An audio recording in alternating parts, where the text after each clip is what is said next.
बाजूला तुम्ही पहा, पत्रे लागलेत आणि मी माहिती घेतली तर हा भूखंड अडाणीने घेतला असं सांगितलं. 40 लोक खाली गाडले गेले आहेत.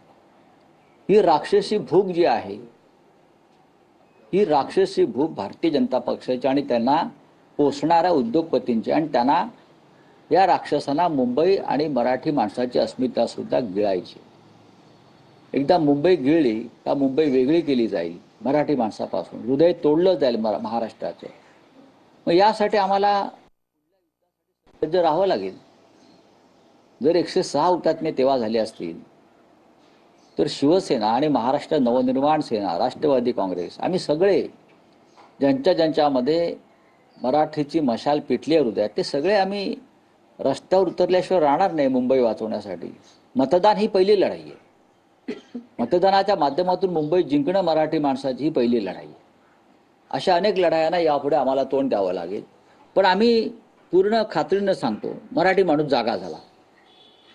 उद्धव ठाकरे आणि राज ठाकरे याने जे वादळ निर्माण केलं गेल्या 1 महिन्यामध्ये, त्याच्यामुळे मराठी माणूस पूर्णपणे खडबडून जागा झालेला आहे. आणि तो मुंबईसाठी आणि मराठी माणसाच्या अस्मितेसाठी यावेळेला मतदान करणार आहे. 2 दिवसांपासून लाडा, आम्हा पैसे वाटप, मारामाऱ्या अशा सगळ्या गोष्टी समोर येत आहेत.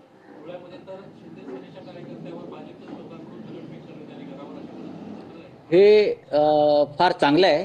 हे चित्र महाराष्ट्राला जे दिसतं आहे याचं मी, जे राडे करतायत त्यांचं मी अभिनंदन करतो. बरं, हे राडे आम्ही करत नाही आहोत.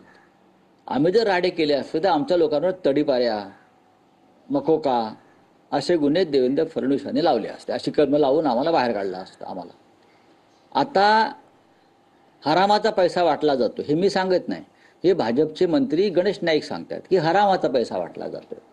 हा हरामाचा पैसा आता वाटलाही जातोय आणि आपापसात लुटलाही जातोय. आणि शिंदे गटाचे लोक भारतीय जनता पक्षाच्या लोकांना पैसे वाटणाऱ्यांना मारतायत आणि भाजपचे लोक शिंदेच्या लोकांना मारतायत. हे चित्र आहे महायुतीतलं. अजित पवार